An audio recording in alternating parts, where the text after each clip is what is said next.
3 ഘട്ടങ്ങളായി 14 മണിക്കൂർ നീണ്ടുനിന്ന ചർച്ച പൂർണ്ണ പരാജയമെന്ന് US വൈസ് പ്രസിഡന്റ്. അതുകൊണ്ട് തന്നെ തിരിച്ച് നാട്ടിലേക്ക് US മടങ്ങുകയാണെന്ന് പറയുന്ന ദൃശ്യങ്ങൾ വന്നിട്ടുണ്ട്. അത് പ്ലേ ചെയ്തു തരാം.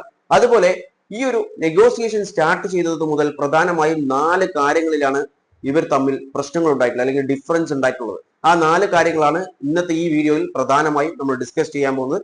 അതുപോലെ ഇസ്രായേലിലേക്ക് നോക്കിക്കഴിഞ്ഞാൽ നെതന്യാഹുവിന്റെ ഭാഗത്തു നിന്ന് വന്നിട്ടുള്ള ഒരു സ്റ്റേറ്റ്മെന്റ് എന്ന് പറയുന്നത് ഇനിയും ഇറാനെ അടിക്കും, അറ്റാക്ക് ചെയ്യും. അതായത് ഈ ഒരു പീസ് ടോക്ക് നടക്കുന്ന സമയത്തും ഇസ്രായേലിൽ നിന്നും വരുന്ന വാർത്ത എന്ന് പറയുന്നത് ഇനിയും ഇറാനെ അറ്റാക്ക് ചെയ്യും എന്നുള്ള കാര്യമാണ്. ആദ്യം തന്നെ നമുക്ക് നെഗോസിയേഷനിലേക്ക് പോവാം. ഇന്നലെ നടന്നിട്ടുള്ള നെഗോസിയേഷൻ പാകിസ്ഥാനിൽ വെച്ചിട്ടാണ് നടന്നിട്ടുള്ളത്. ഈ നെഗോസിയേഷൻ സ്റ്റാർട്ട് ചെയ്യുന്നതിന് മുൻപ് തന്നെ പ്രശ്നങ്ങൾ ഉണ്ടായിരുന്നു. ഈ ഇറാന്റെ ഫ്രീസ് ചെയ്തിട്ട് വെച്ചിട്ടുള്ള ഫണ്ട് റിലീസുമായി ബന്ധപ്പെട്ടിട്ടും അതുപോലെ ലബനാനിലെ ഇസ്രായേലിന്റെ അറ്റാക്കുമായി ബന്ധപ്പെട്ടിട്ടും അവസാനം ഈ ഒരു നെഗോസിയേഷൻ സ്റ്റാർട്ട് ചെയ്യാൻ വേണ്ടിയിട്ടുള്ള 2 കണ്ടീഷൻ എന്ന് പറയുന്നത് US ആക്സെപ്റ്റ് ചെയ്തിട്ടുള്ളത്, ഒന്ന് ഫണ്ട് റിലീസ് ചെയ്യുമെന്നും അതുപോലെ ലബനാനിലെ ഇസ്രായേലി അറ്റാക്ക് കുറക്കുമെന്നും ഉള്ള ഒരു കണ്ടീഷനിലാണ് ഈ ഒരു നെഗോസിയേഷൻ സ്റ്റാർട്ട് ചെയ്തത്. എന്നാൽ സ്റ്റാർട്ട് ചെയ്തതിന് ശേഷം പ്രധാനമായി 4 കാര്യങ്ങളിലാണ് വ്യത്യാസങ്ങൾ വന്നിട്ടുള്ളത്. ഒന്നാമത്തെ കാര്യം എന്ന് പറയുന്നത് ഈ ഒരു ഫണ്ട് റിലീസ് തന്നെയാണ് പ്രശ്നം. അതായത് ഇറാൻ പറഞ്ഞിട്ടുള്ളത് മുഴുവൻ ഫണ്ടും റിലീസ് ചെയ്യണം, ഫ്രീസ് ചെയ്തു വെച്ചിട്ടുള്ള ഇറാന്റെ എല്ലാ അസറ്റും റിലീസ് ചെയ്യണമെന്നാണ്. എന്നാൽ US ഭാഗത്തുനിന്നും പറഞ്ഞിട്ടുള്ള ഡെലിഗേറ്റ്സ് പറഞ്ഞിട്ടുള്ള കാര്യം എന്ന് പറയുന്നത് ഫണ്ടൊക്കെ റിലീസ് ചെയ്ത് തരാം, പക്ഷെ അത് എത്ര എന്നൊന്നും ഇപ്പോൾ പറയാൻ പറ്റില്ല എന്നുള്ള രീതിയിലാണ് അവരുടെ ടോക്ക് വന്നത്. അവരുടെ ഡിഫറൻസ് വന്നു. രണ്ടാമതായിട്ടുള്ള പ്രശ്നം ലബനൻ തന്നെയാണ്. ലബനനിലെ സീസ് ഫയർ കൊണ്ടുവരണം എന്നാണ് ഇറാന്റെ ആവശ്യം. പക്ഷേ അതിൽ കൃത്യമായിട്ടുള്ള ഒരു മറുപടി US ഭാഗത്തു നിന്ന് കൊടുക്കാൻ പറ്റില്ല. കാരണം ഇന്നലെ അടക്കം, അതായത് ആ ചർച്ച 14 മണിക്കൂർ ചർച്ച നടക്കുന്ന സമയത്തും ഇസ്രായേൽ ലബനനെ അറ്റാക്ക് ചെയ്യുന്നുണ്ടായിരുന്നു. കാരണം ഇറാൻ കോൺസ്റ്റന്റ്ലി കോണ്ടാക്ട് ചെയ്യുന്നുണ്ടായിരുന്നു ലബനനുമായിട്ട്. അതുകൊണ്ട് തന്നെ അവർക്ക് അവിടുത്തെ സിറ്റുവേഷൻ കൃത്യമായിട്ട് അറിയാം. അപ്പോൾ അവിടെ അടിച്ചുകൊണ്ടിരിക്കുന്നുണ്ട്. നമ്മളിവിടെ വ്യക്തമായി മനസ്സിലാക്കേണ്ടത് ഒരു കാര്യമുണ്ട്. ഇസ്രായേലിനെ, അതായത് US ഇസ്രായേലും കൂടി ചേർന്നിട്ടാണ് ഇറാനെ അടിച്ചിട്ടുള്ളത്. അവർ അത്രയും വലിയ ഫ്രണ്ട്ഷിപ്പിൽ പോകുന്ന ആളുകളാണ്.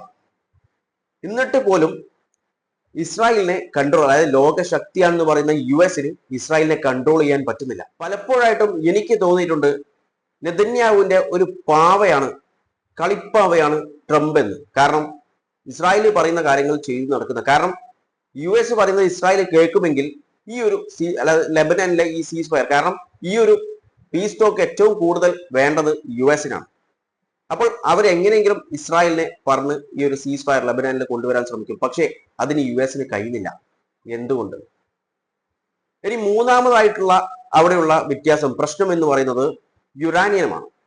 അതായത് US പറഞ്ഞിട്ടുള്ളത് എൻറിച്ച്ഡ് യുറാനിയം സ്റ്റോക്ക് പിൽസ് ഇറാന് മുഴുവനായിട്ടും ഒഴിവാക്കണം എന്നൊരു ആവശ്യം US വെച്ചിട്ടുണ്ട്. എന്നാൽ ഇറാൻ ഈ ഒരു കാര്യം മുഴുവനായിട്ടും തള്ളിക്കളയുക ചെയ്തിട്ടുള്ളത്. അതായത് എൻറിച്ച്ഡ് യുറാനിയം സ്റ്റോക്ക് പിൽസ് ഒഴിവാക്കാൻ സാധിക്കില്ല എന്നാണ് ഇറാന്റെ ഭാഗത്തു നിന്നും വന്നിട്ടുള്ളത്. ഇനി നാലാമതുള്ള വ്യത്യാസം എന്ന് പറയുന്നത് സ്ട്രീറ്റ് ഓഫ് ഹോർമൂസിനെ കുറിച്ചാണ്. ഇറാൻ പറഞ്ഞിട്ടുള്ളത് street of Hormuz fully control ഞങ്ങൾ ചെയ്യും, ഞങ്ങളുടെ പ്ലേസ് ആണ്, അപ്പോൾ ഞങ്ങൾ അത് ചെയ്യും. അതിലൂടെ പോകുന്ന ഷിപ്മെന്റ്സ്, വെസൽസ് ഞങ്ങൾക്ക് ഒരു ഫീ അല്ലെങ്കിൽ ചുങ്കം എന്നൊക്കെ പറയില്ലേ, അത് തന്നിട്ട് വെസൽ എടുത്തിട്ട് പോയാൽ മതി എന്നാണ്, അതായത് ക്രോസ് ചെയ്താൽ മതി എന്നാണ് ഇറാൻ പറഞ്ഞിട്ടുള്ളത്. അതായത് ഫുള്ളി കൺട്രോൾ ഇറാൻ ആവണം. എന്നാൽ US ഭാഗത്തുനിന്നും ഇത് കൺഫേംഡ് അല്ല. എന്നാലും എനിക്ക് കിട്ടിയ ഇൻഫോർമേഷൻസ് പ്രകാരം US ഭാഗത്തുനിന്നും പറഞ്ഞിട്ടുള്ള ഒരു കാര്യം എന്ന് പറയുന്നത് ഒന്നെങ്കിൽ യാതൊരു തരത്തിലുള്ള ഫീസും വാങ്ങിക്കാൻ പാടില്ല, അതായത് ഇറാൻ അത് കൺട്രോൾ ചെയ്യണ്ട, ഫുള്ളി ഫ്രീ ആയിട്ട് വിട്ടു തരണം.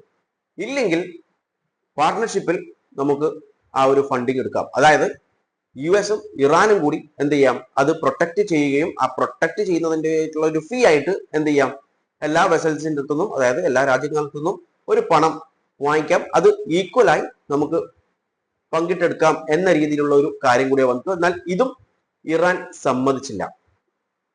അങ്ങനെ ഇത് മൊത്തത്തിൽ, അതായത് ഒരുപാട് കാര്യങ്ങൾ പറഞ്ഞു, പക്ഷെ ഒന്നും അവിടെ നടന്നില്ല.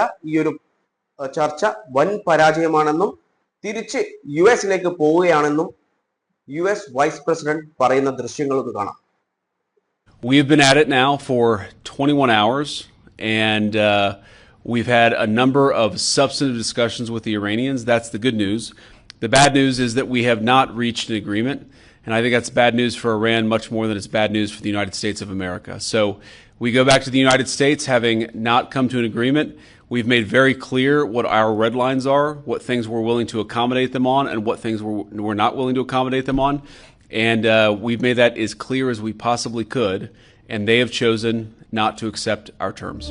21 മണിക്കൂറായി ഞങ്ങൾ ഇവിടെ ഇറാനുമായിട്ട് പലതരത്തിലുള്ള discussion, number of time discussion നടന്നിട്ടുണ്ട്. അത് നല്ലൊരു വാർത്തയാണ്. എന്നാൽ ഒരു ചീത്ത വാർത്ത, ബാഡ് ന്യൂസ് എന്ന് പറയുന്നത് ഞങ്ങൾ ഒരു അഗ്രിമെന്റിൽ എത്തിച്ചേർന്നിട്ടില്ല എന്നുള്ളതാണ്. പക്ഷേ ഈ ഒരു ബാഡ് ന്യൂസ് എന്ന് പറയുന്നത് US-നേക്കാളും പ്രശ്നം ഇറാനാണെന്നാണ് ഈ വ്യക്തി, അതായത് US വൈസ് പ്രസിഡന്റ് പറഞ്ഞു വെക്കുന്നത്.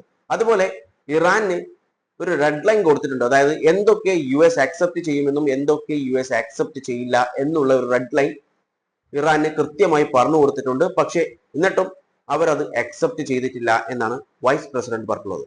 വൈസ് പ്രസിഡന്റ് പറഞ്ഞിട്ടുള്ളത് മാക്സിമം ഞങ്ങൾക്ക് പറ്റുന്ന ദ ബെസ്റ്റ് ഞങ്ങൾ പറഞ്ഞിട്ടുണ്ടായിരുന്നു, പക്ഷെ എന്നിട്ടും അവർ ഇത് ആക്സെപ്റ്റ് ചെയ്തിട്ടില്ല എന്നാണ് വൈസ് പ്രസിഡന്റ് ഇവിടെ പറഞ്ഞു വെക്കുന്നത്. അവസാനം ഒരു അഗ്രിമെന്റിൽ എത്താതെ ഞങ്ങൾ തിരിച്ച് മടങ്ങുകയാണ് US-ലേക്ക് എന്നും കൂടി കൂട്ടിച്ചേർക്കുന്നുണ്ട്. അതായത് ഏതാണ്ട് ഈ മീറ്റിംഗ് അവസാനിച്ചു എന്നാണ് ഈ പറയുന്ന വാക്കുകളിൽ നിന്നും, അതായത് വൈസ് പ്രസിഡന്റ് പറയുന്ന വാക്കുകളിൽ നിന്നും വ്യക്തമാവുന്നത്. അവർ തിരിച്ചു മടങ്ങുകയാണ്. ഇനി ഇസ്രായേലിലേക്ക് പോയി കഴിഞ്ഞാൽ ഇസ്രായേലിലെ പ്രൈം മിനിസ്റ്റർ ബെഞ്ചമിൻ നെതന്യാഹുവിന്റെ ഒരു വീഡിയോ സർക്കുലേറ്റ് ആയിക്കൊണ്ടിരിക്കുന്നുണ്ട്. ആ വീഡിയോ ആദ്യം നമുക്കൊന്ന് കാണാം. Iran tried to trap us with a noose. Hamas in Gaza, Hezbollah in Lebanon, the Assad regime in Syria, the militias in Iraq, the Houthis in Yemen, Iran itself. They wanted to strangle us and we're strangling them. They threatened us with annihilation and now they're fighting for survival. We hit them hard. We still have more to do, and I'll detail that shortly. But I want to start with Iran itself at the head of the octopus because I'm determined. I've dedicated a significant part of my life to preventing one thing, that this terror regime acquires nuclear weapons with which it seeks to destroy the Jewish state and end Jewish history. I've spoken about this in Congress, at the UN, and in various parliaments. I authorized all kinds of operations, most of them covert, to delay them, and we did delay them, but the world didn't listen. Many said it's not so terrible. It's not even that bad if Iran has nuclear weapons. I heard these voices not only abroad, I heard them even at home. And I, as Prime Minister of Israel, head of the one and only Jewish state, I couldn't accept. കേട്ടില്ലേ, അയാൾ പറഞ്ഞിട്ടുള്ളത് ചുരുക്കി പറഞ്ഞു തരാം. എല്ലാ ഭാഗത്തുനിന്നും നമ്മളെ ഇസ്രായേലിനെ ട്രാപ്പ് ചെയ്യാനാണ് ഇവരൊക്കെ ശ്രമിച്ചുകൊണ്ടിരിക്കുന്നത്. ഇവരൊക്കെ എന്ന് പറയുമ്പോൾ ഗാസയിൽ നിന്നും ഹമാസ്, ലബനനിൽ നിന്നും ഹിസ്ബുള്ള, അതുപോലെ സിറിയയിൽ നിന്നും അസാദ് റിജിം, അതുപോലെ ഇറാഖിൽ നിന്നും മിലിറ്റീസ്, അതുപോലെ യമനിൽ നിന്നും ഹൂതീസ്, അതുപോലെ ഇറാൻ ബൈ ഇറ്റ്സെൽഫ്. ഇവരൊക്കെ ഞങ്ങളെ ബുദ്ധിമുട്ടിപ്പിക്കാൻ നോക്കിക്കൊണ്ടിരിക്കുകയാണ്. പക്ഷേ ഞങ്ങൾ അവരെ ബുദ്ധിമുട്ടിപ്പിച്ചുകൊണ്ടിരിക്കുന്നു. ഇപ്പോൾ അവരൊക്കെ ഫൈറ്റ് ചെയ്യുകയാണ് നിലനിൽപ്പിന് വേണ്ടി എന്നാണ് ഇയാൾ പറഞ്ഞത്. കാരണം നല്ല രീതിയിലുള്ള അടി ഞങ്ങൾ ഇവർക്കൊക്കെ കൊടുത്തിട്ടുണ്ട് എന്നാണ് ബെഞ്ചമിൻ നെതന്യാഹു പറഞ്ഞിട്ടുള്ളത്. അതിനുശേഷം പറഞ്ഞിട്ടുള്ളത് ഇനിയും ഒരുപാട് ചെയ്യാനുണ്ട്, അത് പിന്നീട് ഡീറ്റെയിൽ ചെയ്യാം എന്നാണ് പറഞ്ഞത്. പക്ഷേ ഇപ്പോൾ നമുക്ക് ഇറാനുമായിട്ടുള്ളത് സ്റ്റാർട്ട് ചെയ്യാം എന്ന് പറഞ്ഞിട്ടാണ് തുടങ്ങുന്നത്. അതായത് ഇറാനുമായിട്ട് തുടങ്ങിക്കഴിഞ്ഞാൽ ഇറാന്റെ കാര്യങ്ങളാണ് പറയുന്നത്. അതായത് അവർ ന്യൂക്ലിയർ വെപ്പൺസ് ചെയ്യാൻ നോക്കുന്നു. പക്ഷെ ഒരുപാട് വർഷങ്ങളായി ഞാൻ അതിനെ, അതായത് നെതന്യാഹു അതിനെ എതിർത്തുകൊണ്ടിരിക്കുന്നു. പല UN-ലും അതുപോലെ പല പാർലമെന്റിലും പോയിട്ട് ഈ കാര്യം സംസാരിച്ചിരുന്നു. പറ്റുന്നത്ര വിധത്തിൽ ഞാൻ ഈ കാര്യം ഡിലേ ചെയ്ത് കൊണ്ടുവരുന്നുണ്ടായിരുന്നു. അതിനോടൊപ്പം തന്നെ മറ്റു രാജ്യങ്ങളൊക്കെ പറഞ്ഞ് മനസ്സിലാക്കാൻ ശ്രമിക്കുന്നുണ്ട്. പക്ഷെങ്കിൽ ആരും ഇതെടുക്കുന്നില്ല. ഇറാന് ന്യൂക്ലിയർ വെപ്പൺ ഉണ്ടായിക്കഴിഞ്ഞാൽ വലിയ പ്രശ്നമൊന്നുമില്ല എന്നാണ് എല്ലാവരും പറയുന്നത്. എന്തിന് എന്റെ ഹോമിൽ നിന്ന്, അതായത് ഇസ്രായേലിൽ നിന്ന് തന്നെ ഈ കാര്യങ്ങൾ പറയുന്നുണ്ട് എന്നൊക്കെയാണ് ഇയാൾ പറയുന്നത്. അതുകൊണ്ട് തന്നെ എനിക്ക് പക്ഷെ ഇതിൽ നോക്കി നിൽക്കാൻ പറ്റില്ല, ഞാൻ ഇതിന് ഫൈറ്റ് ചെയ്യും എന്ന രീതിയിലാണ് നെതന്യാഹു പറഞ്ഞു വെക്കുന്നത്. അത് മാത്രമല്ല, വേറൊരു സ്റ്റേറ്റ്മെന്റ് ഇന്നലെ വന്നിട്ടുള്ളത് അത് കൺഫേംഡ് അല്ല.